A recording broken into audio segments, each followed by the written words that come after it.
नमस्कार। इस वीडियो में हम लोग बात करेंगे आखिर दुनिया की दो बड़ी महाशक्तियाँ यूक्रेन जैसे छोटे से देश को लेकर आपस में क्यों आमने सामने हैं और क्या ये लड़ाई जो है ऐतिहासिक है या इसका आधुनिक समाज में भी कोई कॉन्टेक्स्ट है। इस वीडियो के को हम चंद शब्दों में समझेंगे। इससे पहले अगर आपको 1945 के बाद जब सेकेंड वर्ल्ड वार ख़त्म होता है, दुनिया में दो बड़ी महाशक्तियाँ उभर कर आती है। एक थी रूस, दूसरी थी अमेरिका। ठीक, अब इन्होंने अपने अपने अलायंस बनाए, संगठन बनाए। रूस ने यूएसएसआर बनाया और यूएसए ने जो है वो नाटो और उसके अलायंस, यानी एक तरीके से अमेरिकन मिलिट्री अलायंस आपको देखने को मिला, जिसमें वेस्टर्न यूरोपियन कंट्री और अमेरिका इसके अंदर इंक्लूड था। लेकिन आज यूक्रेन को लेकर, इस देश को लेकर इतनी ज़्यादा लड़ाई क्यों है, इसके बारे में हम बात करेंगे।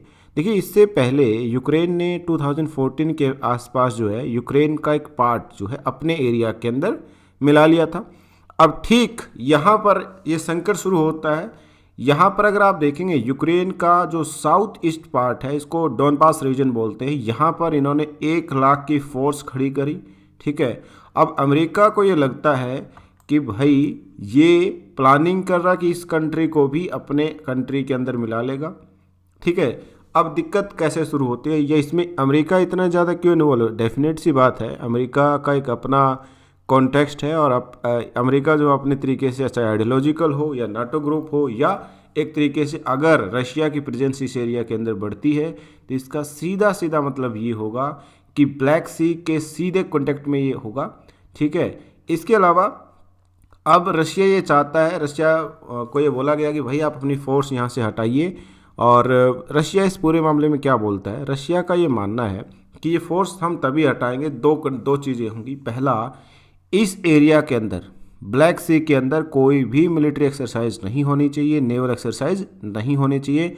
दूसरा, कोई भी नए मेंबर जो है नाटो ग्रुप में पार्टिसिपेट नहीं करने चाहिए, यानी नए मेंबर नाटो के अंदर नहीं होने चाहिए। ठीक है, और एक और बड़ी इंटरेस्टिंग, जैसे जॉर्जिया, इसके अलावा फिनलैंड और यूक्रेन, ये कंट्री नाटो ग्रुप में शामिल नहीं होने चाहिए। इसके अलावा रोमानिया और बुल्गारिया, इनको नाटो से एक तरीके, ये आज की न्यूज़ है कि ये भी जो है पार्टिसिपेट नहीं करने चाहिए। ओवरऑल रशिया ये चाहता है कि इस पूरे कॉन्टेक्स्ट में हमें आप गारंटी दीजिए कि ये सब नहीं होगा।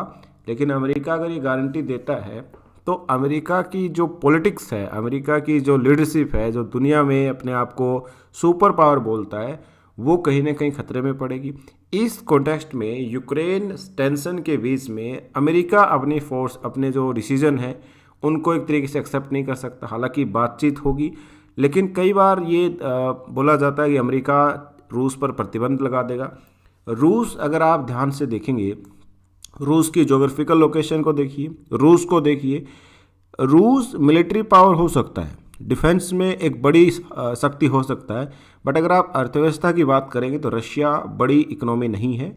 इससे बड़ी इकोनॉमी तो आपको जापान, जर्मनी, ये आपको नज़र आएंगी एज़ कम्पेयर टू रशिया। और रशिया की इकोनॉमी में इतने ज़्यादा प्रतिबंध लगे हुए हैं, तो ये भी एक दिक्कत है कि अगर प्रतिबंध लगे और ज़्यादा तो इसमें 2 पॉइंट होंगे। पहला, रशिया के पास ऑप्शन कम होंगे, तो ऑप्शन कम होंगे तो यहाँ पर ये चाइना, क्योंकि इनका ऑल वेदर फ्रेंड है, इसके साथ और ज़्यादा कनेक्ट होगा, क्योंकि चाइना और पश्चिमी देशों के रिलेशन अच्छे नहीं है, ह्यूमन राइट से लेकर साउथ चाइना से बहुत सारे इश्यूज़ को लेकर। ठीक है, इसके अलावा यहाँ पर अलग अलग फ्रेंड्स देखने को मिलेंगे। भारत के लिए भी थोड़ा सा चैलेंजिंग है इनडायरेक्टली, क्योंकि रशिया के पास अगर ऑफर सीमित होंगे तो रशिया पाकिस्तान के साथ भी अपने रिलेशन को स्ट्रॉन्ग कर सकता है, क्योंकि पाकिस्तान के साथ अब तक रशिया के रिलेशन बहुत अच्छे नहीं, लेकिन रशिया के पास अगर ऑप्शन नहीं होंगे तो यहाँ पर ये इनके रिलेशन भी इम्प्रूवमेंट हो सकते हैं वाया चाइना। ठीक है, चाइना के साथ अच्छे होंगे तो इनडायरेक्टली पाकिस्तान जो है उसके साथ भी अच्छे हो सकते हैं आने वाले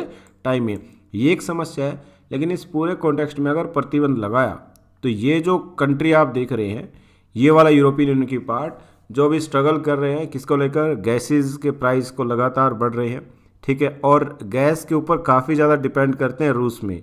इवन जर्मनी में तो एक नई गैस पाइपलाइन लगाई गई है जिसको नॉर्ड स्ट्रीम, जो पाइपलाइन नंबर 2 बोला जाता है। ठीक है, ये अभी होल्ड कर दिए कि इसको लागू किया जाए, शुरू किया जाए, ना किया जाए, लेकिन इस पर बहुत ज़्यादा डिपेंडेंसी है। अगर सप्लाई रोकी गई तो ये यूरोप में भी एक गैस और को लेकर एक और संकट देखने को मिल सकता है। देखिए बहुत सारे अगर आप पॉइंट्स में देखेंगे, जो बाइडेन जब से प्रेसिडेंट बने हैं तब से एक अलग कॉन्टेक्स्ट में ये चीज़ें कर रहे हैं। अफ़गानिस्तान में इनका ऐसे डिसीजन लेना कि हम पुल आउट करेंगे, या लीडरशिप के जो प्रेसिडेंशियल पोस्ट को लेकर जो लीडरशिप होनी चाहिए उसमें कहीं ना कहीं वीक हो रहे हैं।